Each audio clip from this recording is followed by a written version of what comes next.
Greetings, and I will soon be sharing my screen. Do you see a class page up? Yes. All right, well, fantastic. One of my, thank you for the introduction, and thank you for having me. I've been part of the San Francisco Public Library series for some time. I remember when you guys had Tom Sosnoff, the legendary guy who sold think pipes to TD for 600 million or so. I'm going to blame COVID with the downtick in talent, but I do think if you like sound financial knowledge with some good dad jokes, or bad if you are my children, this could be some time well spent. So on that front, as mentioned, I'm in wealth management. There are a lot of ways to go from point A to B. Often buy and hold gets you there like this. I offer a strategy that offers buying and hedging, which we'll go in good detail, for a smoother and higher ride. And that will be a very popular theme for the day. And before we start, Lori, if I could ask you, I'm going to ask an informal survey. If you're on video, please raise your hand. If you like money and sleep. Do you like money and sleep? Okay, I see some. All right, Lori, keep a fine eye. Anybody who does not raise their hand on money and sleep, we don't want them here. All right. Bad jokes aside, we're going to be talking about risk and return, risk in the form of sleep, and return in the form of money. I think it would be time well spent. As mentioned, I teach at Berkeley for a side hustle. This is going to be, I'm going to give you half of my class for week number 2. We're going to be talking about 3 decades of option strategies. The outline is going to be why you should think about selling options, not buying options. And then I'll give you the reasons why we should think of it in terms of some statistics. Then we'll go over how we should do it. And then we'll go over 3-fold risk management. Financial risk management, how we can get the idea of selling options. Personal risk management, please don't cancel your insurance. And then third, if we're timely and fairly ambitious, spiritual risk management. In the eyes of game theory, not preachy, I promise. So that said, by way of background, I'm a coach by nature. I love to see people level up and succeed. So the hope is, again, this time slot should be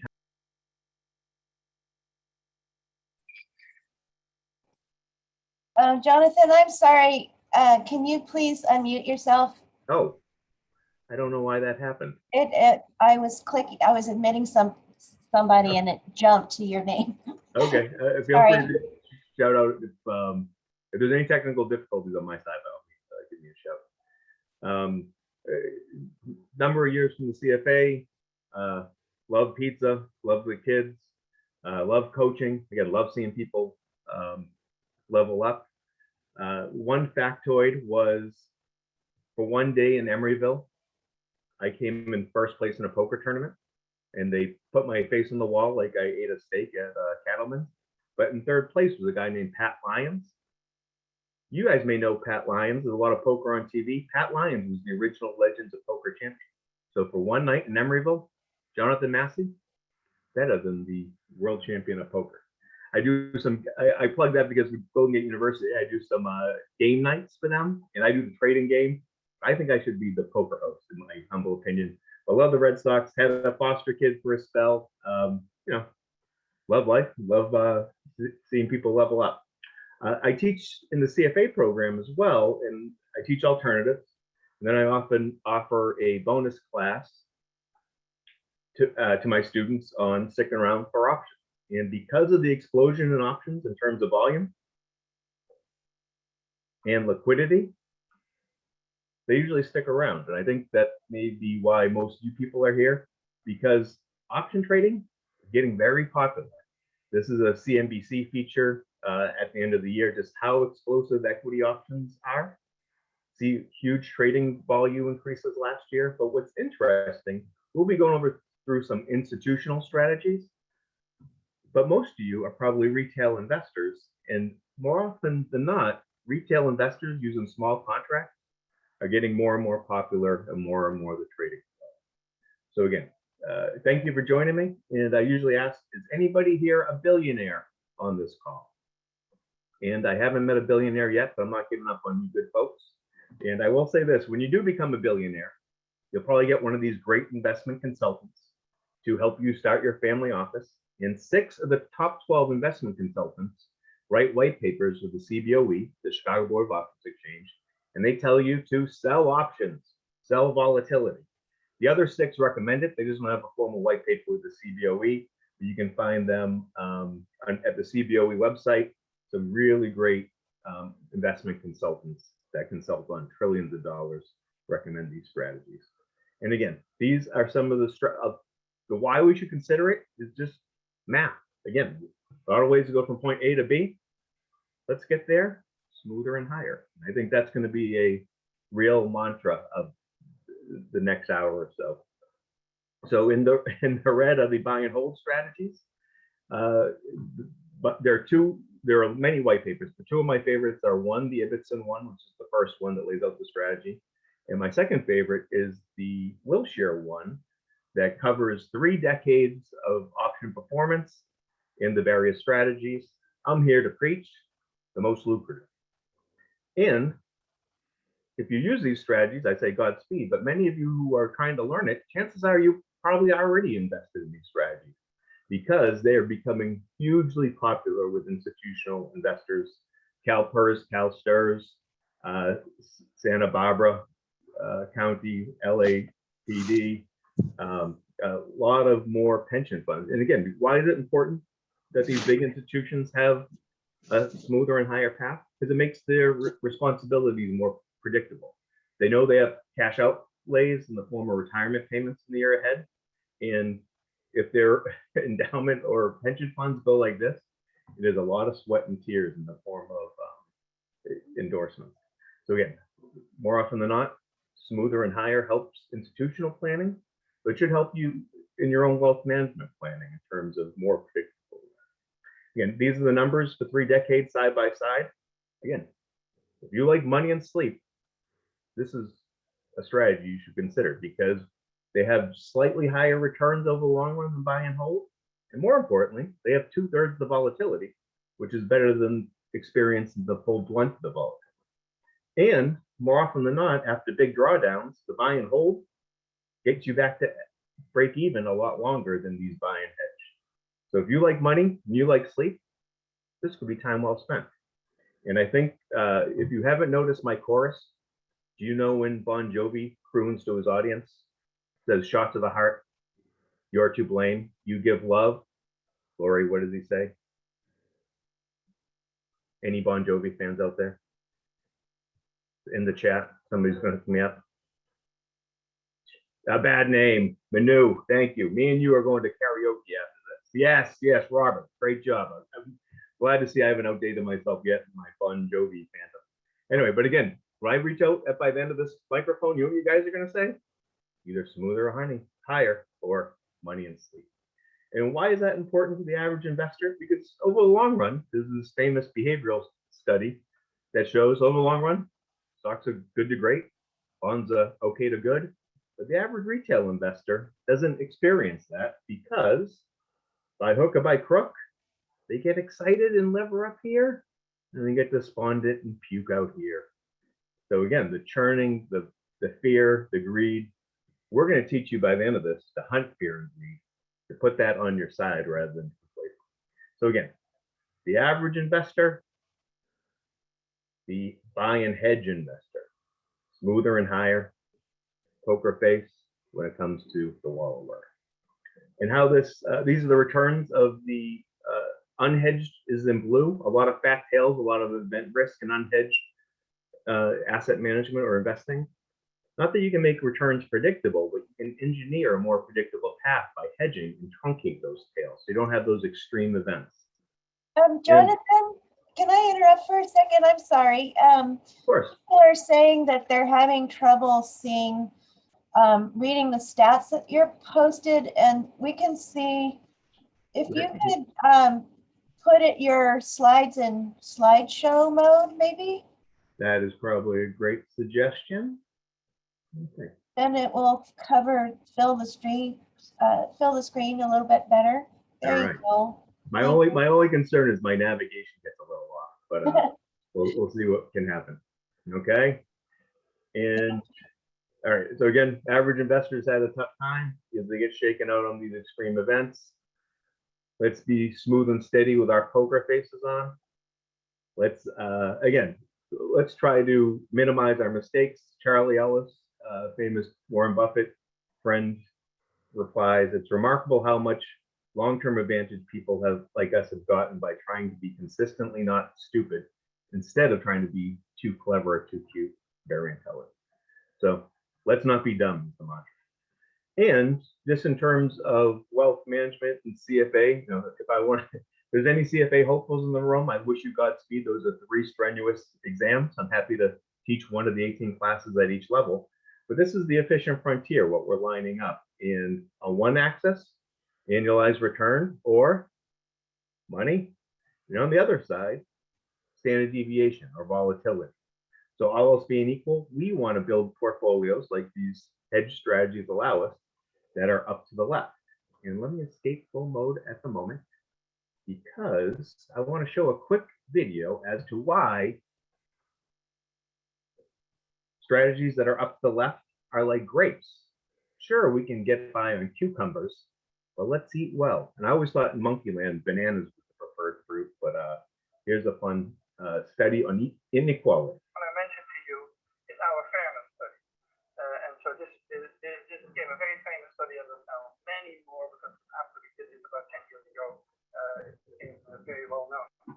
We did that originally with capuchin monkeys, and I'm going to show you the first experiment that we did. It has now been done with dogs, birds, chimpanzees, but with Sarah Brosnan started out with capuchin monkeys. So what we did is we put 2 capuchin monkeys side by side. Again, these animals, they live in a group, they know each other. We take them out of the group, put them in a test chamber. And there's a very simple task that they need to do. And if you give both of them cucumber for the task, the 2 monkeys side by side, they're perfectly willing to do this 25 times in a row. So cucumber, even though it's really only water in my opinion, but cucumber is perfectly fine for them. Now, if you give the Bartley grapes, the food preferences of my capuchin monkeys correspond exactly with the price of the supermarket. Jonathan, we can't see the video. Far better food. Oh, Then you create inequity between them. well, let me see. Can you see it now? No, we're just seeing your screen, and it went back to the it went out of presenters mode. It's back to the menu on the side with all your slides. Okay. And now can you see my browser and web screen? No. Really? You have to share that particular. Let me stop share and let me share again. Now, do you see a handsome gentleman in a V-neck Yes, sweater? we can. Yes. Yes. Okay. What we did recently, we videotaped it with new monkeys who had never done this task, just thinking that maybe they would have a stronger reaction, and that turned out to be right. The one on the left is the monkey who gets cucumber. The one on the right is the one who gets grapes. The one who gets cucumber knows that the first piece of cucumber is perfectly fine. The first piece to eat. Then she sees the other one getting grapes, and you will see what happens. So she gives a rock to us, that's the task. And we give her a piece of cucumber and she eats it. The other one needs to give a rock to us. And that's what she does. And she gets a grape. The other one sees that. She gives a rock to us now, gets again cucumber.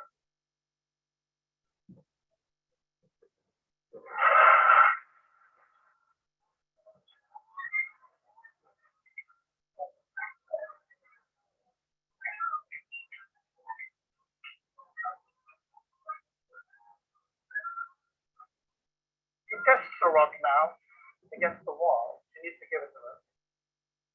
And she gets cucumber again.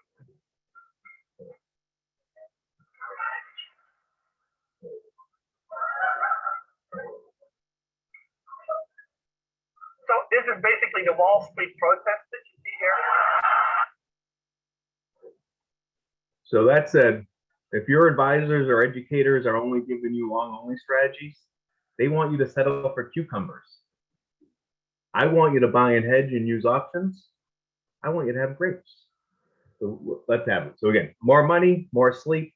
This may be appealing. let me go to slideshow mode again. Current slide. We'll get to it. And so these are the selling option strategies. These are the buy and hold. You can live an okay life and sustain, but I want you to have the sweet life. And these are Sorry, we're still on the video, the YouTube screen. all right. Let me stop my screen share again, and I will. I don't know why this keeps happening. Sorry for the difficulties, but share screen. Here we go. You see my famous grapes cucumber slide? We do, but can you put it into current slideshow? I will indeed. Okay. And thank you, and apologies for the technical difficulty. But again, we want to be up the top left on this Markowitz efficient frontier. Let's learn to make money and manufacture sleep. And what we do is, instead of buy and hold, where a stock goes up, we make money, hooray. Then if the stock goes down, we lose money. Insert here. What we're doing is, we're selling a call against it. And again, there's 3 levels of options clearance at most major custodians and brokerage firms. Level 0 is for covered calls. We're just going to go over the most basic strategy, the bulk of this. And if we have time permitting in the Q&A, we can get into some fancier strategies. So level 0 is covered calls. Level 1 is buying and selling calls and puts. Level 2 is spreads, and level 3 is uncovered option selling. We're just going to do level 0, the strategy that's outlined in these fantastic white paper by consultants with the SIBO, that seller upside. And if we combine these positions, we have something that looks like we collect a premium and we assume somebody's downside. Does anybody know a industry that's famous for collecting premiums and assuming other people's downside? Anybody out there? By Insurance. Insurance. And that's the spirit, Nick Bell and Manu. Thank you. So informally, raise your hand if you own insurance. Oh, Nick Bell, you handsome devil. Hopefully all the hands are up. Who here has ever profited from insurance? I can't see everybody's screen, but I'm guessing most hands are down. But what I'm saying is, let's get out of the mindset of buying insurance in our portfolios and selling insurance, because people will pay you and overpay you to hedge their downside. You know what every famous skyline in this great world has in common? The Transamerica building here in San Francisco. My beloved hometown has the Hancock and Prudential back in Boston. Those are also the tallest in Chicago. The tallest of the tall is the Sears Roebuck Tower, which owns Allstate. All insurance sellers. You know, you never see in any skyline? An insurance buyer building. Let's sell insurance. So again, what we're doing here is, again, you may not like me, but you cannot fight the math. What happens is when we combine another asset to our long-only portfolio, we're adding a negative correlated asset, which in the CFA Markowitz mold is the holy grail, because we're reducing risk. And we can kind of do this just by eye. 50% of it, we're selling at the money options, which means they come in the money 50% of the time or finish out of the money 50% of the time. But do we remember our basic statistics? When something goes up and down and the other goes down and up, what's the correlation? -1. And then the other side of the equation, if something goes up and down and has no effect on the other asset, the correlation is 0. If you combine these positions, you're adding an asset that has a -0.5 correlated asset with your holding period. So again, we're reducing risk. And when we combine, here's the look at our position of taking premiums in as opposed to buying and going long. What happens is, you know what's worth more than two in the bush? A bird in hand, and often we'll overpay those premiums. And when you have this position versus buy and hold, you should make money 60% of the time, right? Because you're getting, on average, the S&P 500 right now, you get 2% a month. And more often than not, you should make money 2/3 of the time. And you should outperform the buy and hold 2/3 of the time. because you're one, reducing risk, and two, you're collecting an overpriced asset. Not to oversimplify what we do in the finance biz, but we want to sell overpriced assets and buy underpriced assets. And the options market allows us to consistently sell an overpriced asset. Here are some of the premiums we've received. Implied volatility is that edge or vig that's over the realized volatility. That is the overpayment to these premiums. People will pay you to hedge their S&P large cap exposure, their international exposures, their small cap exposures. They'll overpay you to protect their bond portfolios, their high yield bonds, their corporate bonds. They'll even do alternatives. They'll pay you to hedge their gold positions, their energy positions, oil, real estate. People will overpay you to hedge themselves. And over the long run, it becomes a very profitable strategy. And that bigger edge, if you want to compare the insurance, again, if we're selling puts, we're selling insurance. And if we're selling calls, we're selling lottery tickets. Or, there's a vig or an edge to that. And selling lottery tickets and selling insurance are two profitable businesses. But that bigger edge, you can extend it. Not only does it build skylines, it builds cities. Like that 49% win rate in blackjack, or the 48% win rate on the roulette wheel. That builds, not only skylines, but entire cities. Vegas, Macau, Atlantic City. Let's get out of the mindset of playing blackjack. Let's start dealing. Let's get out of the habit of buying insurance in our portfolios. Let's start selling. Let's sell volatility. And over the long run, it's a very consistent strategy. Again, less tail events, less event risk. And what we're doing, again, is when we add just a little bit of option strategies, if not full option strategies, we can improve our risk return profile. For, again, more money and more skill. So that said,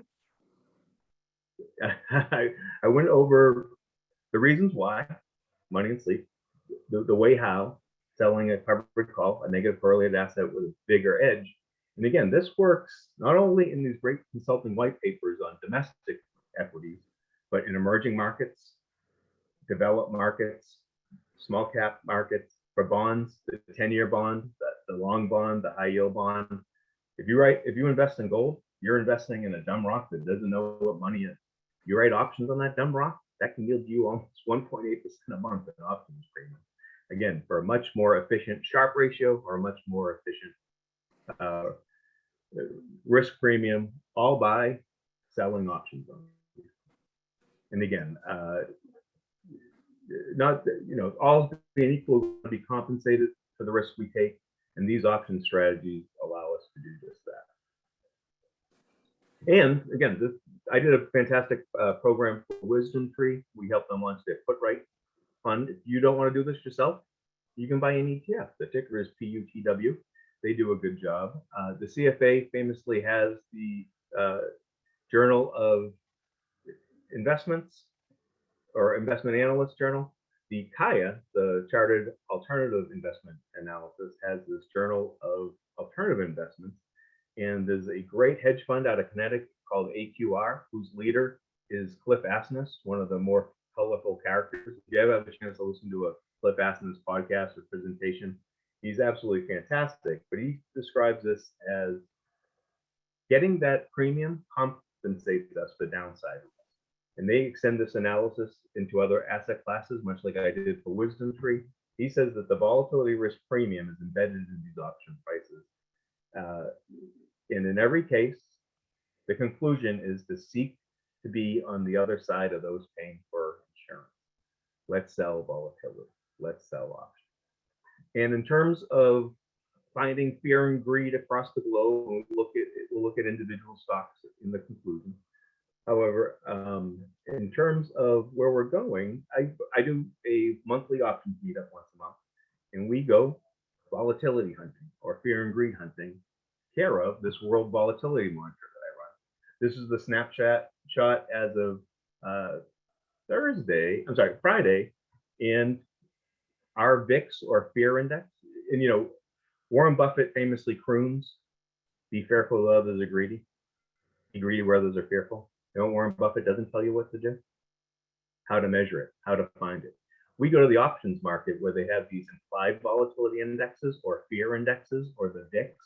The S&P 500 volatility index is trading 17. In a quick rule of math, just if you want to take a look at any volatility index, you can divide it by 10 and figure. These are some accounts I show in my I do an options meetup, but I'll put it in the chat if anybody wants to join. We meet during expiration week.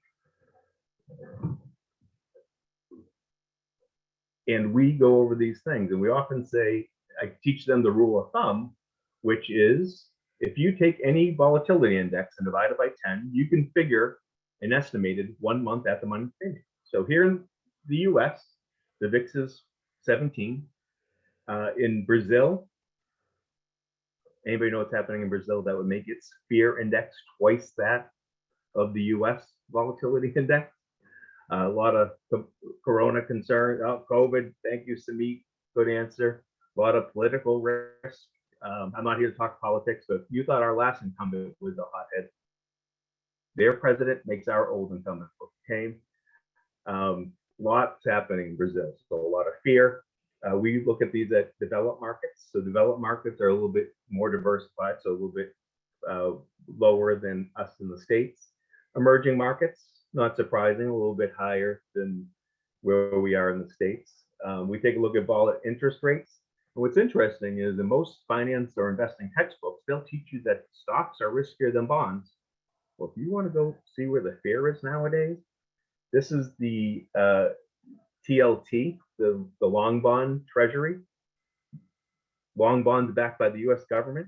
Their volatilities, 16 versus US equity volatility, 17. What they're basically saying is the long bond right now is as risky as your domestic equity portfolio. Again, real wild times. And any reasons why the long bond may be going through such fear? Samit, you gave me a good answer. I'm hoping somebody's going to type in a lot of it. Oh, Diana S. Oh, I know you from our options meetup group and see if they have. Good answer. A lot of inflation worries, a lot of printing by the Fed, lots of data. And again, we can take a look at oil volatility, twice that of stocks. And what's interesting is if we take a look at oil volatility last April, we're in a world that's 21 times the fear that's in the current US market. Anybody remember what was happening in oil? Samit, I thank you for the write-in on the chat. Yes, overspending for sure. But in terms of oil, anything knows what could have made oil a 200 volatility event? Negative rates. Oil was tanking. I like the pun, Nick Bell, but yeah, negative, storage issues, negative pricing. Negative rates. Yeah. In terms of how perverse a negative price was, volatility and fear exploded in the oil markets. Oops, my bad. So again, lots of volatility. There's even volatility indexes on half a dozen of the large cap names. Amazon, Apple, Google trading, 3 of the 5 largest names are trading at a volatility, 50, 60% higher than that of the average market. Any political risks happening with the largest tech stocks after they're making all this money?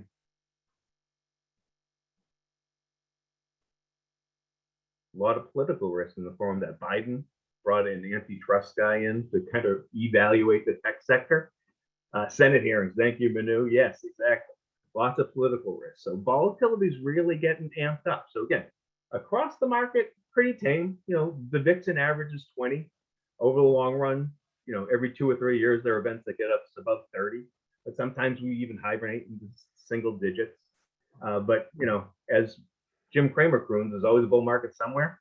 Option traders say there's always a volatility somewhere. And in terms of my rule of 10, if you are ever at I want to prove this out, but if you are ever at a cocktail party and you impress somebody with the rule of 10, which means you divide this by 10 for a 1 month, that's money option premium, you can estimate. If you impress somebody at that party and it's 30 minutes away, you call me and I'll be there in 18 minutes. I want to party with the people who are impressed with options. Right. Let's do that real quick. So USO, we'll say oil. Can anybody divide 39 by 10 or 40 by 10? I'm very confident in this crew. If you are at this options meetup, what can we say on a 40 volatility if we divide it by 10?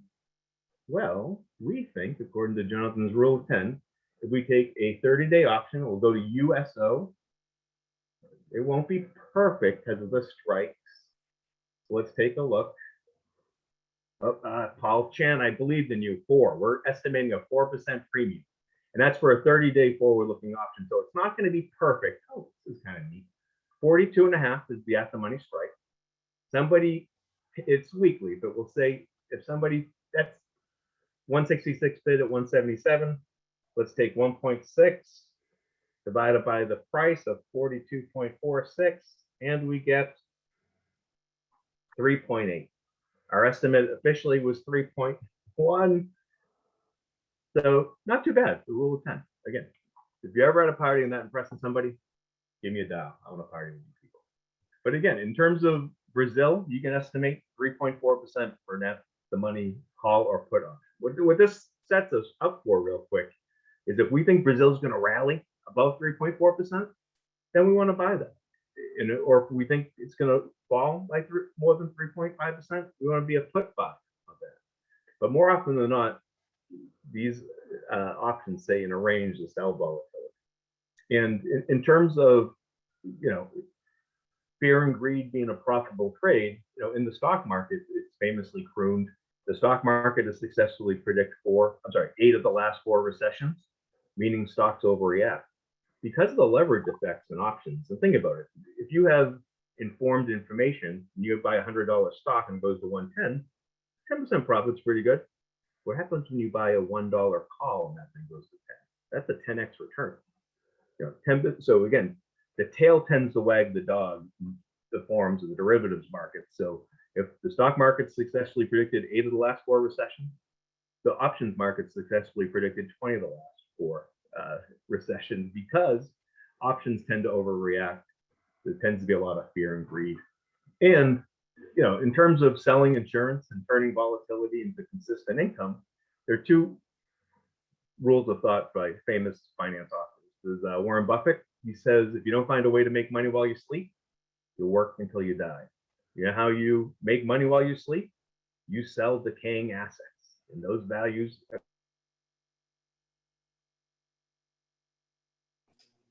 Jonathan, you're muted again. I'm sorry. No worries at all. But again, Buffett says make money while you sleep. In the Rich Dad Poor Dad author, his first book was basically telling you to buy real estate. The second book was Cash Flow Quadrant. He says to build diversified income streams. He says it's more important to grow your income than to cut your expenses.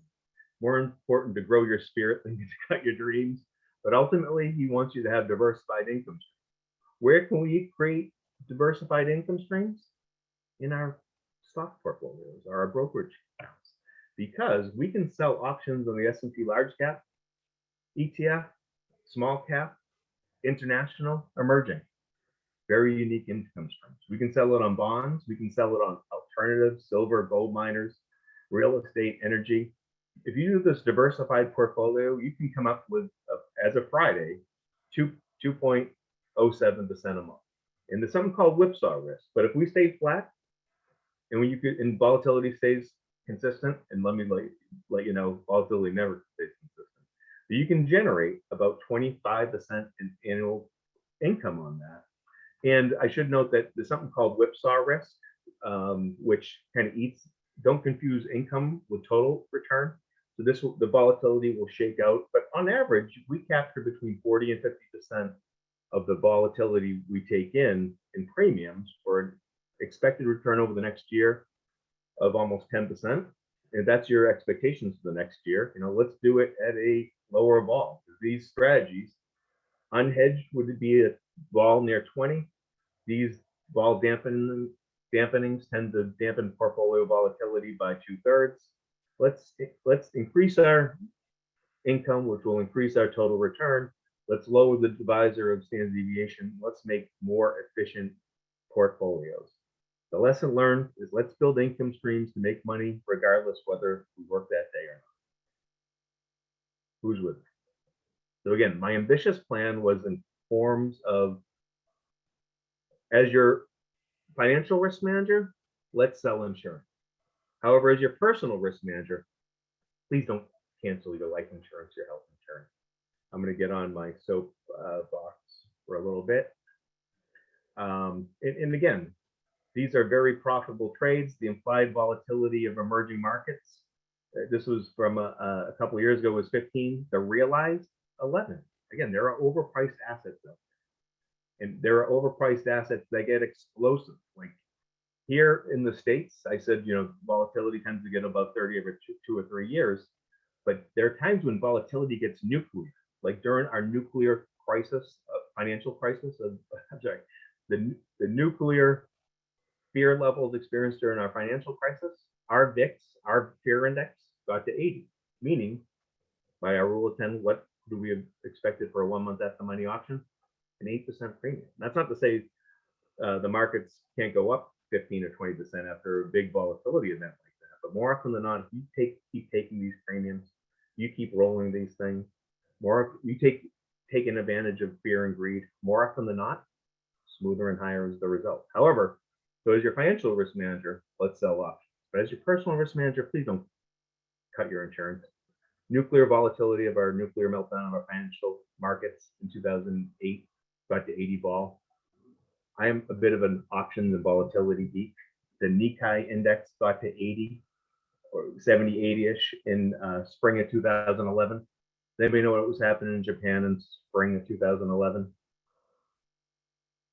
There was that tsunami. That's, you know, yeah, yes, thank you. Benu, yes, the tsunami caused that wave, and there was a true nuclear scare.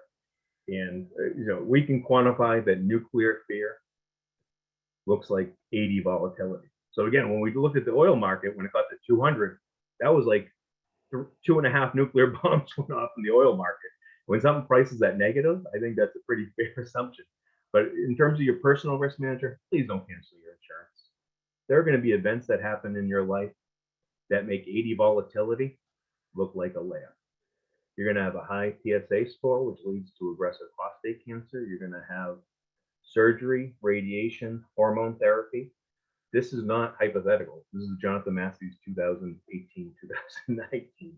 So again, please do not cancel your insurance as your personal risk manager. So again, financial risk manager, sell insurance. Personal risk manager, please don't cancel your insurance. That is the least profitable investment I hope you ever make, because that would mean you'll never collect on it. But it's a very self-sacrificing one because your loved ones get the payout more often than not. So please don't cancel your insurance. In terms of spiritual risk management, again, this is not from the, you know, listen, all I'm telling you for your spiritual risk manager, believe in a higher power. I'm not going to tell you which one to believe in. I'm just saying believe in a higher power. Personally, I think that, you know, JC walked this earth and he rose again. I think Moses was here. I think that Confucius, Buddha, this world's been very blessed. All I'm saying, I'm not telling you which one to believe in. I'm just saying believe in higher power, because think about the game theory and believing in a higher power. Two scenarios. You believe in a higher power, you live a good life, and there's no higher power, you still live a good life. However, think of this scenario. Believe in a higher power, live a good life, and there is a higher power. The kingdom of heaven awaits. It's a free call option. The only option I'll ever tell you to buy, be a buyer. So again, there's no downside to believe in a higher power, live a good life. So again, financial risk management, sell options, personal risk management, don't cancel your insurance, spiritual risk management, believe in a higher power. And again, in terms of spiritual risk management, there's some famous quotes. St. Jude, the Apostle of Hope, he's giving you free lottery tickets. If you do a St. Jude prayer, you basically get a free wish. He's the Apostle of the hopeless. I said a lot of St. Jude's prayers when I was going through my cancer journey. And then again, there's the famous Machiavelli quote. He says, all courses of action are risky. So prudence is not in avoiding danger. It's impossible. The world's a dangerous place. But in calculating risk and acting decisively. Make mistakes of ambition. and not mistakes of sloth. Develop the strength to do bold things, to do bold things, not the strength to suffer. So again, no downside to believing in a higher power. Let's make mistakes of ambition as opposed to mistakes of sloth. The best way to learn this stuff is to do this stuff. And I'll make a case for hedging now. And admittedly, I do want to give you an update that, again, I can't break what is fact. We are selling our upside. So if the market rips up, we are going to make money. We're underperformed, but we're still going to make money. And the market the past few years has been ripping up. However, what I would caution you is that because the markets have ripped up, it's become a more expensive market. There's something called the price earnings yield. And when we are at levels where we are now, we have forward expecting returns that are much, much less. So if our PE or price earnings are, in the 30s on a lot of these stocks, our expected forward looking return for the S&P 500 is this, the last 10 years, 13%. Going forward, it's going to be single digit return.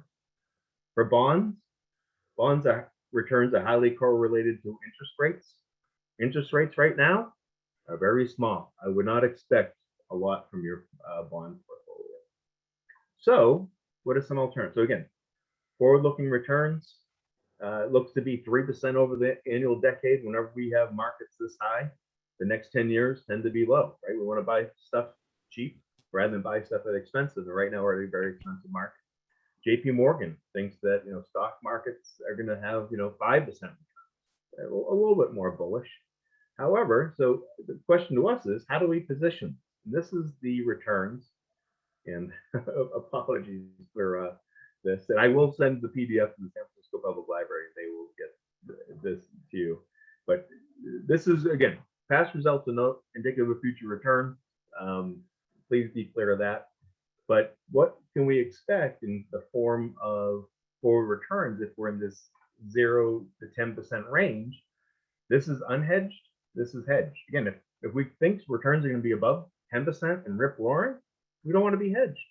However, if we're in this kind of pocket of forward-looking returns of being, single digits, like low single digits, then we may want to think of these option writing or option selling strategies that will outperform by 4 to 5% annualized. If things go awry, these strategies can help us perform up the, almost double-digit outperformance in terms of forward-looking. That is the result. That's the conclusion of my talk. I'm happy to talk more stock specifically about stuff. Maybe if in Lori, how long do we have for this segment? We have 13 more minutes. 13 more minutes. Okay. A lot of times, so I'm an investment officer for my firm. A lot of times people will ask me, hey, Jonathan, what do you think of this stock? And what I want to offer you is I have some fancy Bloomberg screenshots, but what I would like to do is also show you some free snapshots that you can get for free. So again, people always ask about Apple, and this is a page from Bloomberg, and I'll show you how to get this page for free that basically show that of the, 45, 50 analysts, most rate Apple a buy. They think that Apple over the next 12 months is going to hit 151. So fundamentally, there's some room to grow in Apple. Again, I tend to use the consensus price targets because the theory is all of us tend to be smarter than one of us. But if you have a favorite analyst, what these price targets can do can at least set some kind of defined risk or ranges for you to look at Apple. So if you believe in these analysts and think there's 12% room to grow. Jonathan, do you mind show your full screen again? Sure. Oh, cursing. Please close your eyes. I'll let you know when we get that. I don't want anybody to have a seizure accidentally. So again, there's a lot of ratings and there are a lot of targets.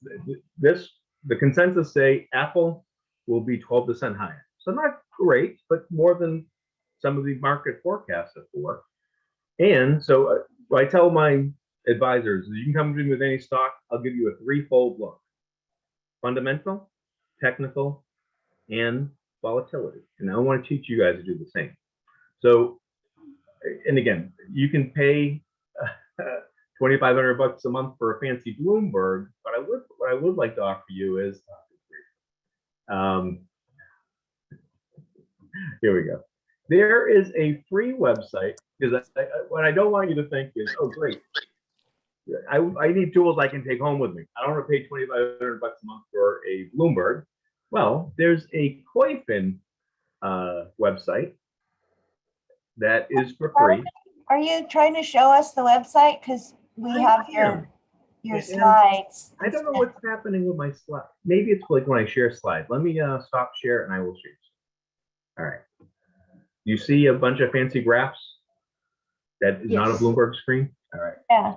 So does anybody have a favorite stock? I can also do it for another stock too. Lori, you've been very helpful. What's your favorite stock? Apple. Oh, okay. Then you can find this at Koifin. Put in the ticker, put in PT for price target. And much like Bloomberg, which had 12% upside, Koifin for free does about 11%. To be fair, Apple moved up a bit. But what we'll tell you is a range, is high or low. And what I would offer you is, if you think we're going to get there linearly, maybe we can start looking at hedges, because fundamentally, there's some upside to grow, which is different than some other stock. Like, let's take a look at Tesla real quick. Price target. Now, this is one that's really been an amazing stock and is dumbfounded fundamental analysts. But they say that Tesla stock right now trading at 736, its consensus target is 640, meaning this thing could fall 13%. So maybe if you own Tesla, you may want to be wise to hedging yourselves. Again, not Jonathan Masse's opinion. I can just give you a fundamental read.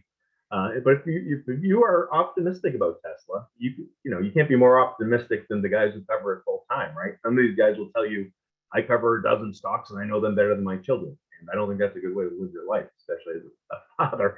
But these guys tend to claim they know the stocks, but even the most bullish guys, sees this thing going to 1200. Maybe you want to start looking at the 1200 strike that takes them off the table. But again, this was to help our friend Lori. She has Apple stock or is concerned. Let's take a full view.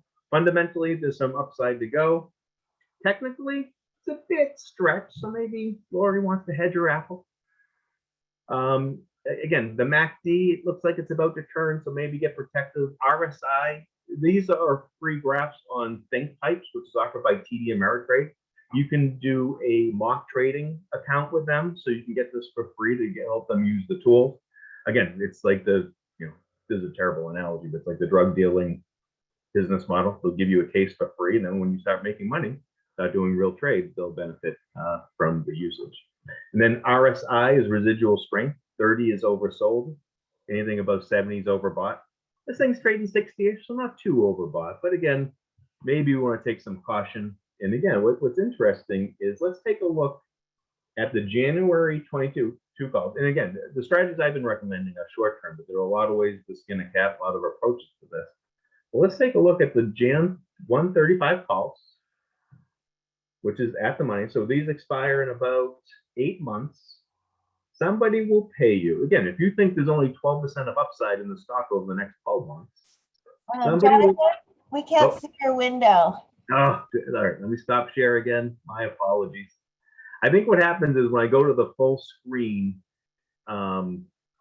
it just anchors on the incorrect one. So again, sorry about this. Just to retrace, fundamentally, Apple has about 12% upside. It looks a little stretched technically. The MACDs looks like it's going to cross. The residual strength looks on the higher end, but nothing too alarming. And then I was looking at the 8-9 months call that expire in January 22. So if you think there's only 12% of upside, like the fundamental analysts do, it's better than 2 in the bush, a bird in hand. And right now, the market will pay you a 10% option premium for a 8.5, 9 month hold on Apple. So again, if you, and again, we can go out the price of a year, but 10% over 8.5 months, they allow you to capture that in the form of premium to protect your downside. That's one thing we look at. And then again, we tend to do this on a diversified look. Oh, okay, I'm going to stop the full view unless it's requested because it seems like my screen keeps dropping. And again, what we're trying to do in terms of wealth management, if there's any wealth managers on this call who want to steal my idea, there's no ill will. I say Godspeed. There's so many of our clients and so many investors, they experience this in life. And in my cancer support group, everybody knows where they got their cancer. 2008, 2009. And the FDA would not approve of me saying these are cancer-free portfolios, but they are risk compensating strategies because there's so much value to getting there smoother and higher. People ask what I do. I can say I'm an options trader, I'm a financial advisor. What I really do is help people bring their genius to the world. And so often, and I'm being from Boston, I'm a huge Tom Brady fan. When he was upset by the Giants in their perfect season, you know what he blamed it on? He was distracted by all the venture capital money. Yeah. You know what I want Tom Brady to do? I want him to focus on his genius. When that guy was operating me, I wanted him to focus on his genius. His hands pulling that cancer out of him. I want Tom Brady focusing on, knowing that these guys have amongst the most institutionally accepted risk compensating strategies out there. Like, let's put math on our side and let the cards fall where they may. Let's keep dealing blackjack. And I know what you're saying, Jonathan.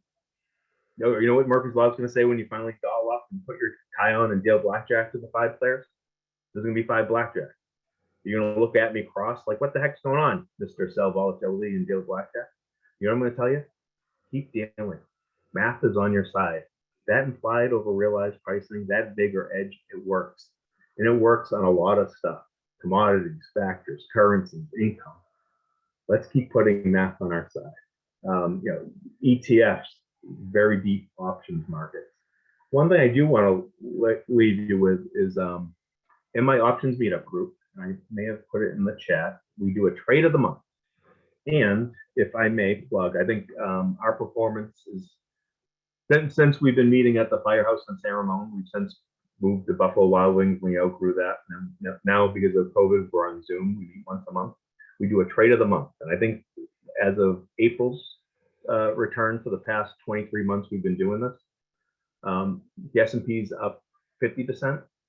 The San Francisco and East Bay option traders, trade of the month, are up 120%. So again, what we're doing is teaching you to buy low, sell high. What I'd like to do in the next 3 minutes is look at 3 stocks, and I'll give you a trade of the month. Again, past performance is not indicative of future returns. These are not trade recommendations by Jonathan Masse or Paragon. It's my job at these option meetups is to increase options knowledge. So hopefully, that ultimately will make my job easier as an option strategist. But let's do a trade of the month in the last 3 minutes. Lori, is it a hard stop at 11 o'clock? No.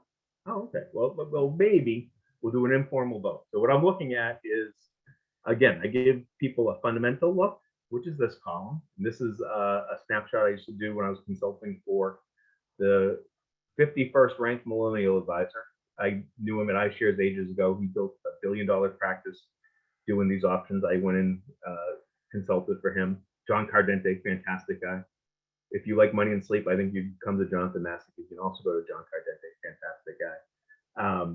Or, again, do it yourself. It's level 0 option trade. But let's take a look at some stocks around the world. We'll give you a fundamental look real quick. This is off a Bloomberg sheet. So again, if you don't have Bloomberg, come to the option meetup group. Happy to share. We'll give it a fundamental look, technical look, and a volatility look. Any names on this look intriguing? I'm going to the chat window. Oh, leave time for questions. Okay, apologies. Let's do a group project. Alibaba. All right, Matthew Duran, you are first to market. We're gonna do your trade. So Alibaba, again, this is from my spreadsheet, but let's also take a look. So fundamentally, 17% of upside looks cheap. Technically, 2.5% of premium is okay, but let's take a look at Alibaba in the world of free tools. So let's go to BABA. Can you see my screen? We see your PowerPoint, yes. Oh, good brief. All right, let me stop share. So I'm back on Koifin. My apologies for this. All right, you see my BABA and then PT for price target? Yes, we do. All right. So Alibaba right now is loading. Again, I want to give you free tools. You can do this yourself and come to my options meet up and throw tomatoes at me if it doesn't work out. But mathematically, 67% of the time it should make you money. And if you don't make money, you at least have more protection than unhedged trades. So BABA, even the most bearish analyst, has a price target of 250 on this. Alibaba trading 232. I would say fundamentally, this is a candidate to buy low. Let's take a look at the technicals.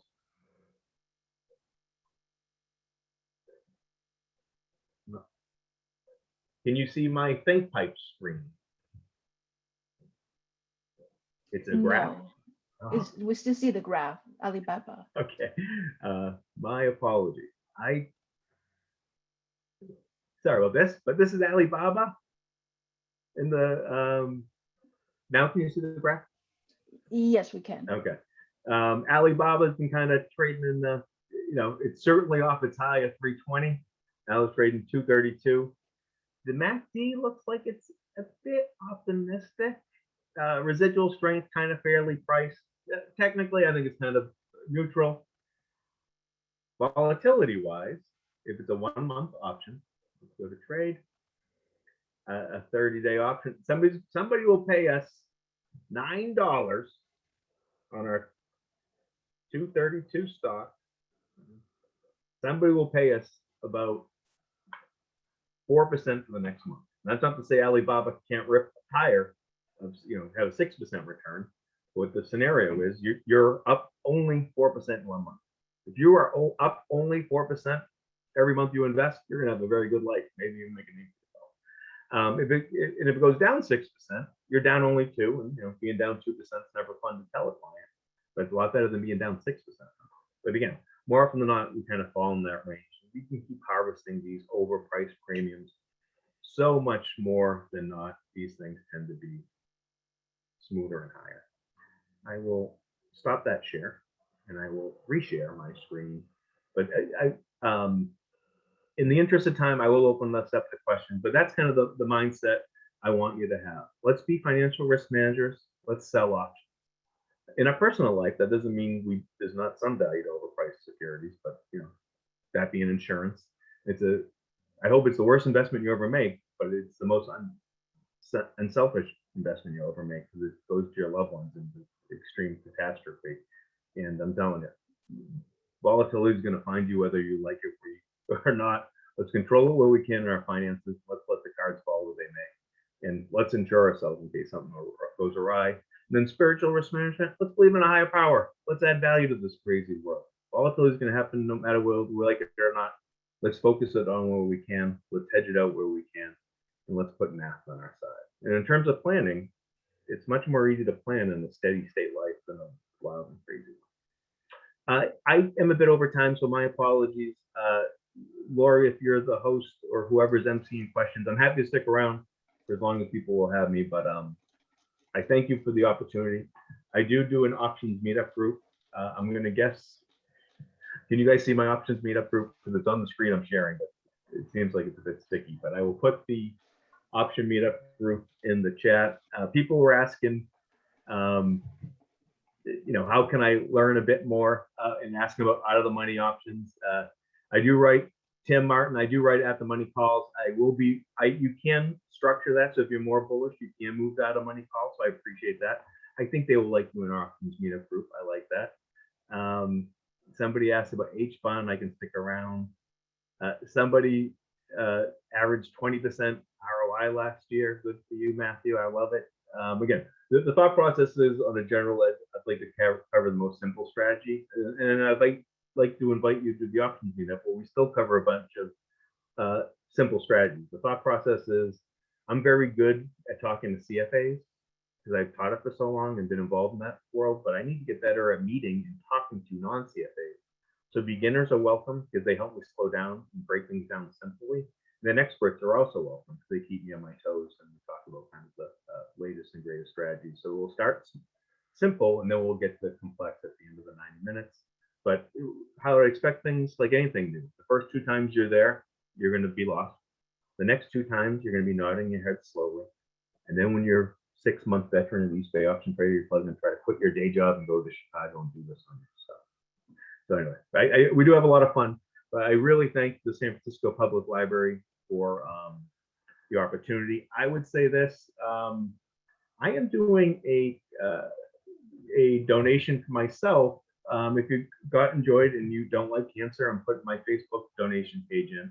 However, this is a class that I teach at Berkeley. This is 1/2 of one of 10 classes I taught. The price of the class is $1,300 for a 2-unit class through Berkeley Extension. If you think you have value and maybe you want to donate to the San Francisco Public Library, I would think that one class of mine is $130 tuition. So if anybody wants to make, and I gave you a half a class, and you think you have value, want to contribute to the San Francisco Public Library, I would suggest a donation of $60. But also I have my cancer thing, which I'm certainly endeared to as well. Matthew, thank you for the tomatoes not included comment. But again, let's buy things low, let's sell things high, and let the cards fall. Jonathan, do you have time for a couple of questions? I've been keeping track of the question in the chat. Do you have a few minutes to spare? Oh yeah, I'm happy to. I budgeted 90 minutes, so I'm happy to hang out for as long as you have me. Okay. Early on, there's a question from Dave. What are your thoughts about Bill Huang of Untitled Capital? How do we avoid his fate? How do we avoid what? His fate. His. Sorry. I'm not very familiar with this situation. Bill Huang. Oh yeah, go ahead, Dave. Please explain. I was just gonna say, I think he's talking about Bill Huang, you know, with Archipelago, the over the weekend where they. Oh, gotcha. The strategies that are outlined in these SIBA white papers, go to the trial, but they're unlevered. People get in trouble with derivatives when they dial that leverage up. I think we can do very fantastic job in unlevered portfolios. There are opportunistic times where a client will go on margin, never without a discussion with the client. But you know, if we think things look very fearful, we may go to 10% margin. If extremely fearful, the client is confident, we may go to 20% margin. But so many of these hedge funds like lever up 20x, and that is just a way to blow out. And you know, volatility storms are going to come. But you know what's great when the volatility storm comes? You know, it's great to get 2% a month, and then when the market's down 5% in 1 month, it's kind of a, you know, a hurricane. The best time to sell insurance is when the hurricane is upon us, because 2 things happen. 1, people who didn't think they needed insurance realize how much they need it. And 2, they will pay through the nose for it. I'm not saying to be fear mongers, but what I'm saying is, you know, let's be fearful where others are greedy, and greedy where others are fearful. We monitored fear and greed. You know, expectations for forward-looking equities are down. Let's be hedged. You know, there are pockets of volatility. Let's be sellers. Let's be fearful of others are greedy, greedy where others are fearful. So, into your question, don't be levered 20x. These strategies can be very simple, but fantastic in terms of compounding. Okay, another question. If an investor is using options to sell insurance, how are they not taking on additional risk? Well, again, I'm not saying the storms won't come, but if you are consistent and don't get cute, the strategies are laid out in a very fantastic 4-pager at the CBOE. Look at the Ibbotson paper. There's a 6th version paper. Yeah, I like the Ibbotson one because it's the first, and I like the Wilshire one because it's the latest. It's where I get a lot of my potential. And that's, again, what's going to happen is, you know, in the current environment, we're generating 2% a month. And, you know, sometimes our portfolio will go down 5%, but being down 3% is better than being down 5%. But it's so comforting when you do this regularly. You don't get cute. Like, don't overhedge 1 month and underhedge another month with your bullet. If you just do the simple and strategy and buy the book, what happens after a volatility storm is risk-free prices, and that 2% a month can sometimes become, you know, 3-4%. During our heyday, I had a slide of last quarter during COVID. We were getting 5.5% a month on our diversified premiums. It just, the compounding of math is just really fantastic. And just one more point is, again, the distribution of these things, extreme tail events will happen. We're just less hurt in the orange hedge flow. Other questions, Laurie? I'm sorry. Yes, since the analyst range for Tesla it's $150 to $1,200, doesn't that mean that analysts have no idea what the future price will be? I agree. Analysts have a job. I'm not saying they're good at their job. What I'm saying is it helps us define expectations. So that is, yes, I think that a lot of fundamental analysts have been fired from their conservative measures of Tesla. Or who knows, maybe they'll be right one day, but if it costs them their job, I wouldn't say. Again, this is more of a, let's set the range. Again, there's a bullish Tesla investor who sees this thing being 1,200 a year from now. Can you guys see my Think Swim page? And if not, can you see my? I see your appendix case study number 4. Oh, okay. Sorry. I do not know why this keeps taking, but let me unshare and share. Now, can you see my Tesla option chain? Yes. All right. So that one analyst says in a year from now, there's no perfect 1-year option, but the March is close. Let's look at the 1,200 strike. What's interesting is this is fascinating. So Tesla had the highest it's ever traded is 900. And analysts think this thing will be 1,200 in a year from now. And to the point, the analysts aren't always right. But even if you were the most bullish guy in Tesla, you can't be more bullish than the bullish analyst that covers this, 20 hours a day. But somebody will pay you right now $74 for that option. So 74 divided by 736. You can get a 10% premium right now for, again, this stock would have to go up 50% to get there. So you get 50% on your stock, and then you'd sell up your upside beyond that for 10%. So if the analyst is wrong and we stay flat, you get 10% over the next year. You know what's better than being flat on a year? Getting a return of 10%. So again, these are what analysts aren't perfect, but what they do is help us structure expectations around certain stocks. Any other questions, Laurie? Yes, let me go back. Okay, a question from Paul. It's just for clarification. Is the strategy that you're describing to sell options after one buys the stock a covered call? I think so. Yes, Yeah. yes. So just to kind of outline it again, what you're doing, you're buying a stock, which is the blue line, and you combine it with one trade, which is a short call. And that is the strategy. You're long an underlying security and you're short a call against it. And that's what makes it look like you're taking premiums and overall. So that's exactly it. Okay. A question from Tim. Looks like you write ATM calls. Anytime you write OTM calls? Yeah. So I think we use the example of Tesla where we don't have to use at the money options. Like we can sell things that are further out of the money, which is more distant, meaning the stock can participate up to that level. And then we sell the upside above that. So again, in terms of risk, we can, our average risk, we're selling at the money options. If we're anxious, we can be a little more risk off and sell higher delta or in the money options where we have more protection. But if we're risk on, we're really optimistic. To sell a call in Tesla at 1,200 sounds like selling a lottery ticket.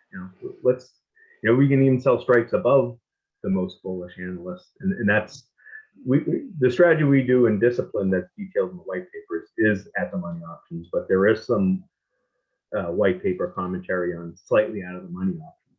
You can dial up or down that risk according to your expectations, setting time or bullishness or bearishness.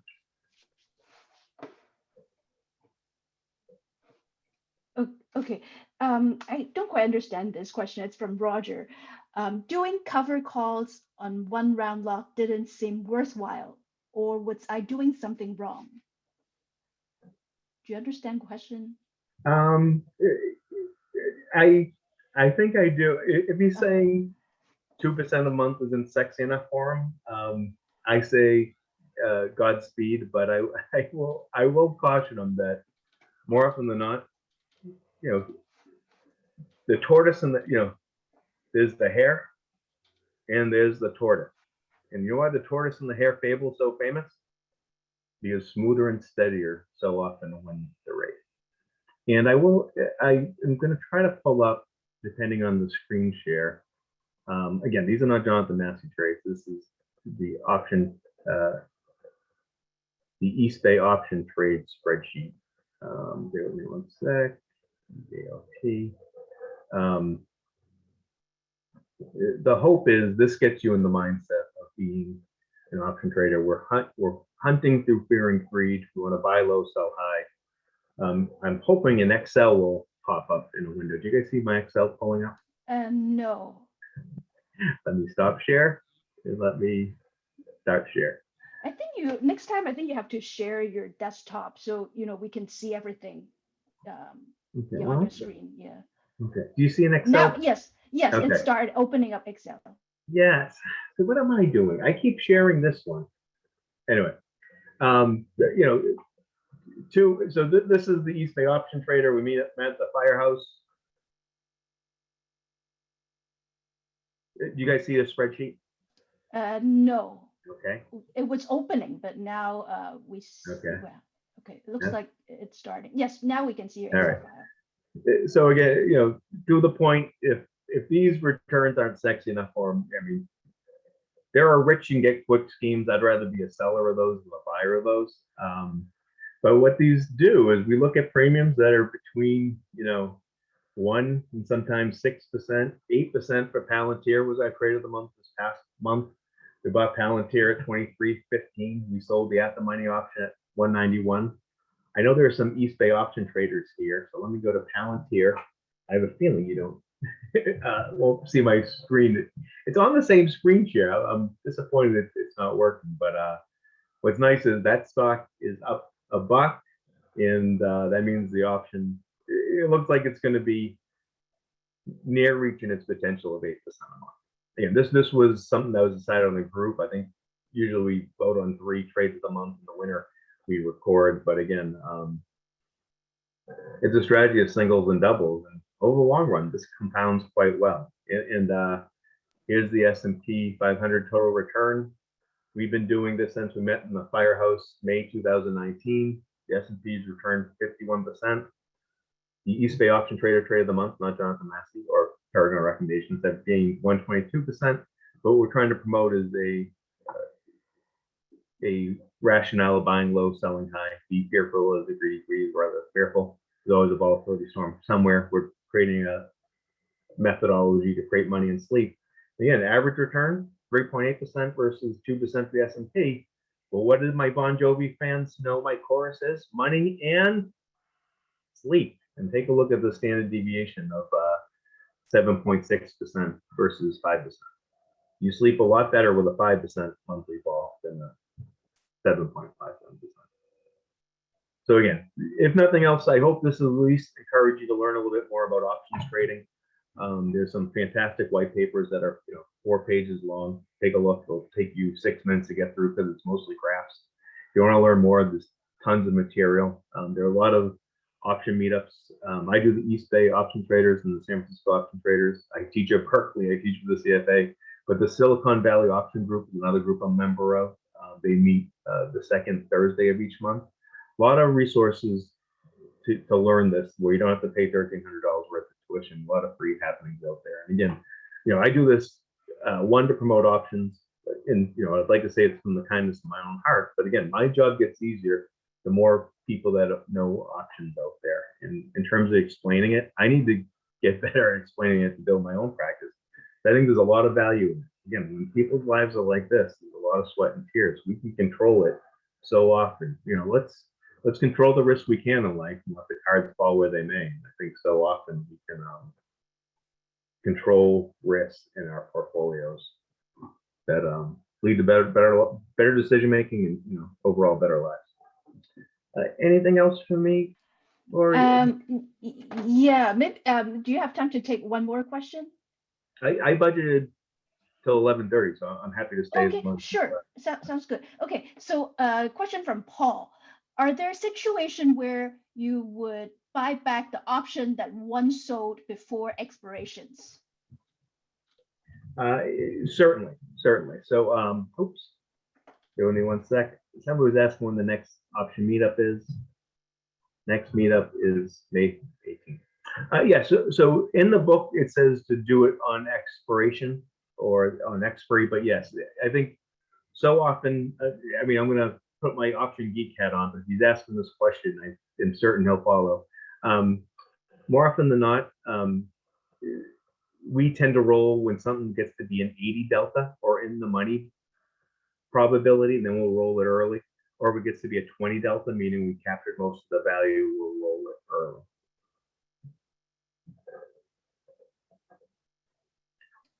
If he's there, let me know if that was acceptable. I'm here. I sort of get it, but that's good. Thank you. Okay. That's a rabbit hole question. At the option meetup, I'm happy to talk in more detail for sure. Okay, perfect. Thank you. And thank you for today. Oh, of course. Okay, a question from Dave. If you buy the stock and sell an option, if the stock crashes, you still lose money, right? Is there a strategy to protect the investor from the stock crashing? There is, and I love this question because I do, and again, a lot of this will depend on, so there are a lot of option strategies that we cover in East Bay Option Trader and in my Berkeley class, of course, but in the spectrum of having half a class, I wanted to focus on the most basic, but there are some really fantastic strategies out there. Let me stop my share and then start my share again, because so I am an investment officer for my firm. I do our monthly investment calls, and we went over defined outcome strategies. Another strategy that I really like is this defined outcome strategy that basically says, we will protect you for the next year down to some level, and these defined outcome funds will protect you down to 9%, 10%, 15%, some even down to 30%. And what they're doing is buying a put spread. And I know what you're saying, Masse, you love selling options, not buying put spreads. Well, to complete the strategy, we do zero cost put spreads by buying a put spread and financing it with this covered or out of the money call option. So what this effectively looks like, as of April, these strategies on an S&P 500 would give you 15% protection. And what they're doing is buying at the money put for a year duration and selling a 15% out of the money put option. So that's the put spread. And they're selling it with a 9% out of the money option. So what this looks like is if the market rips up 15% over the next year, you're capped out at 8. If the market's up 2, you're up 2. However, if the market's down anywhere between 0 and 15, you're 0, as opposed to being down 5, 10, 15. If the market goes down to 0, you will have 15% of your portfolio. But what I like about these defined outcome strategies is you're buying put spreads, because a lot of people will collar that off, but you don't get to participate in as much upside.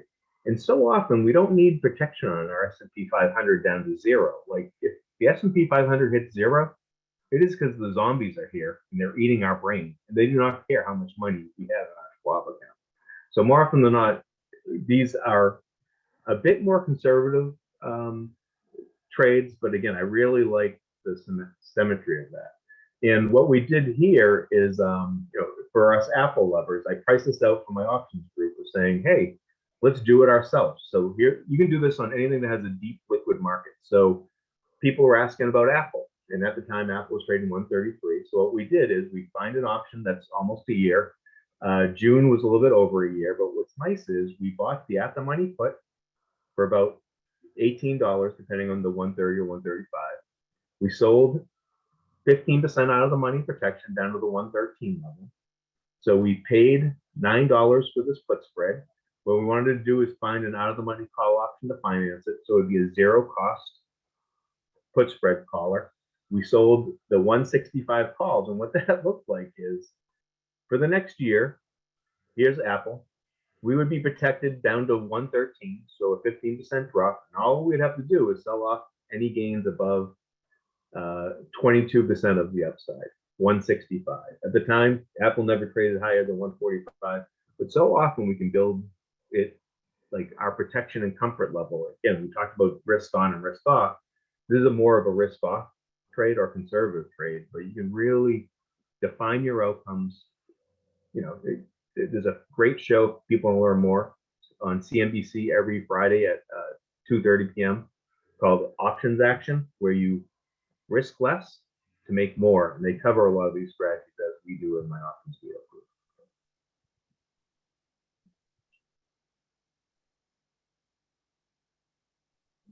Anything else perhaps? No, I think you answered all the question in the chat. If I missed anyone's question, please unmute yourself and ask your question directly.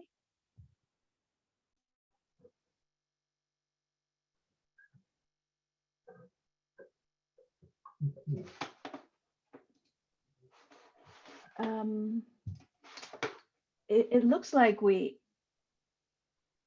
answered all the questions in the chat. So thank you, Jonathan, and thank you all for joining this program. Jonathan, we really appreciate you taking the time to share with us your professional expertise.